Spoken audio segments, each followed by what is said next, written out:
Hi everyone! In this video, I'm going to talk about how to see what's wrong in your paintings.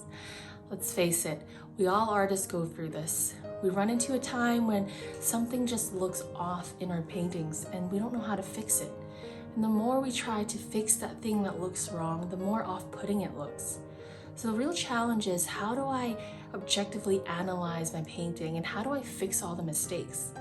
In this video, I will answer all these questions for you. My name is Amanda and I'm an oil painter. In this channel, you will find different tips and tricks on how to oil paint and on artist tips.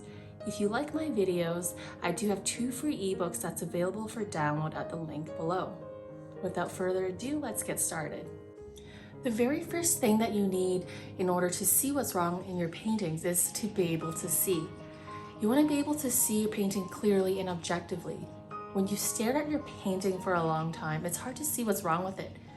So try to look at your painting in the mirror or flip the painting to its side or even upside down to see from a different perspective. Take a picture of it with your phone so it's miniature size. It's the same thing as stepping really far back and looking at it from afar. Another thing that I like to do is take a picture of it and change it to black and white. You can see if it's really dark or really light in one particular area of the painting. And also, you can always take a break and come back with fresh eyes as well.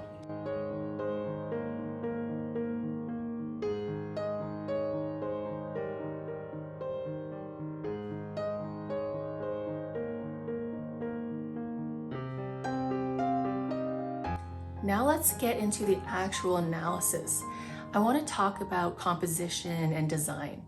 This is a part of the artistic grading of your painting, so there really is no right or wrong answer to it. It really depends on your feelings towards the painting and asking yourself, does the painting have unity where every part belongs and works together? And think about what elements are within your painting. Elements can be lines, shapes, values, textures, and colors. And when you organize and arrange these elements, you can achieve harmony, balance, proportion, and variety. Harmony is about how cohesive a painting is. Do different elements that I just mentioned, like the colors, textures, edges, have things in common? You can use repetition to create harmony. If your goal is to create harmony in your painting, then you might want to think about repeating the patterns of the elements within the painting. You can also use balance to achieve harmony, like balance of shapes and distribution of weight. Think about how much emphasis you want to place on objects that have a heavier weight in your painting. Depending on what you're painting, the placement of objects can feel like it's being uplifted, grounded, or even falling. For instance, a face that's lower on the canvas tends to push the viewers away. A face that's higher or more centered invites the viewer into the painting. In most paintings, artists want to invite the viewer into the painting as opposed to pushing them away. And also, portraits should have more space in the direction of where the subject is looking at in order to draw more attention to their face. So keep these points in mind when creating balance.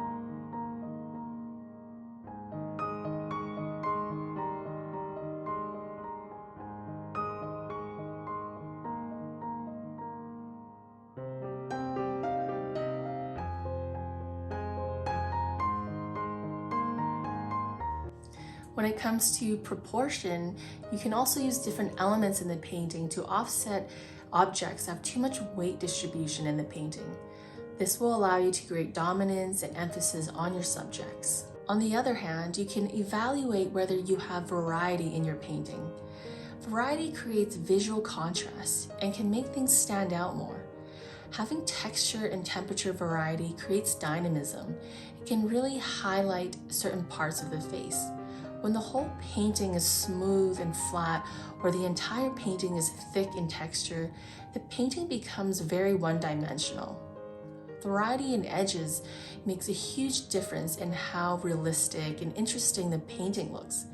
Having a variety in soft and hard edges can really create depth and put more emphasis on the subject in the painting. Lines are very interesting because you can use them to evaluate and see what's wrong in your paintings. Lines are not just drawn lines, but they can be implied as well. Lines are very powerful because they can show different implied directions, and overlapping lines can even bring different elements together. Horizontal and vertical lines can divide the painting and cut it off.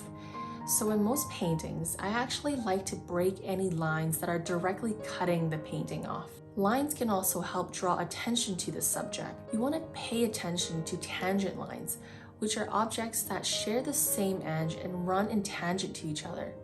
They are generally unpleasant and awkward to look at, and draw the attention away from the subject.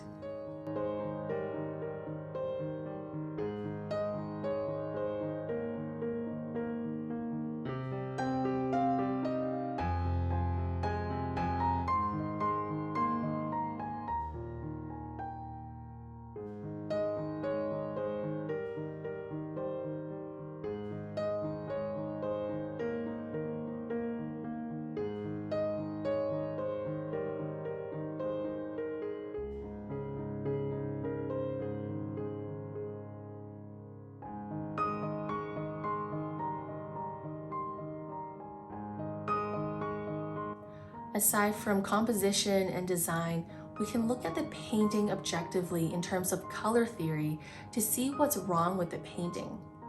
A lot of painters tend to make everything too warm and vibrant, so keep in mind that objects that are further away should be more dull, and objects that are further away from the light source should be more cool.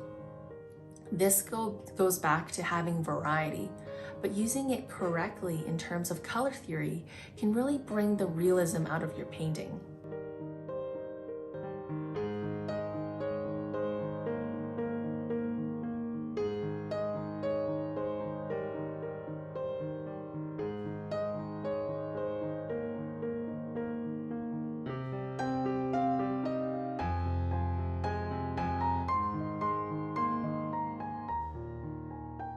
Another thing to look at is values.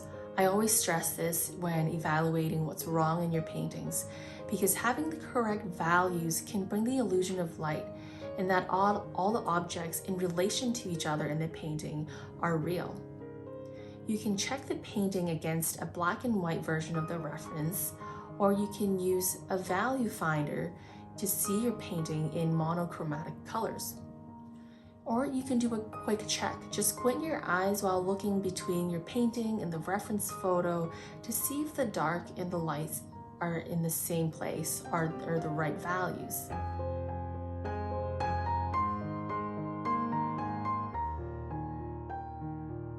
And lastly, I want to mention measurements against the reference photo. You can use different measurement techniques to find out how far off your painting is from the reference. Portrait paintings are really interesting because the thing that looks off might not be the thing that is wrong. Sometimes the eyes look too small because the forehead is actually too big, or the head looks too big because the neck is too small. So here are some ways to measure your reference photo against your painting. Look for inverse shapes instead of thinking about what you're painting, like an eye, a nose, or a mouth. Look for shapes that have the same color in your reference. See if that color in your painting is the same shape. And also, you can use horizontal and vertical lines. Using a straight edge, place it horizontally or vertically at the right angle on the reference and see which reference points touch this line. Those reference points should be the same on your painting. This is called a plumb line, most often used in drawing figures.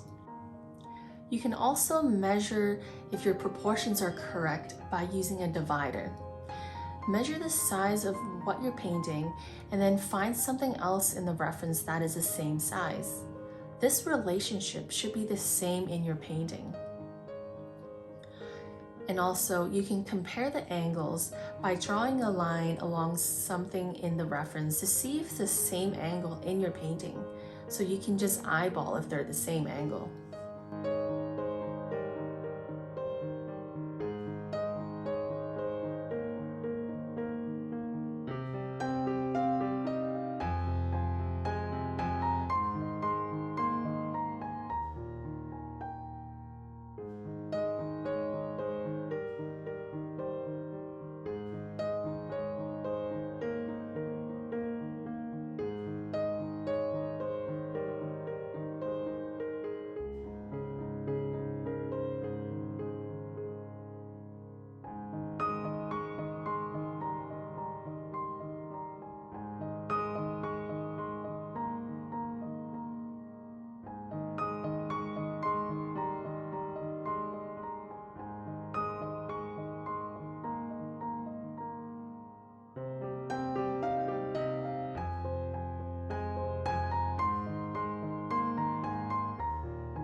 So these were my tips on how to see what's wrong in your paintings.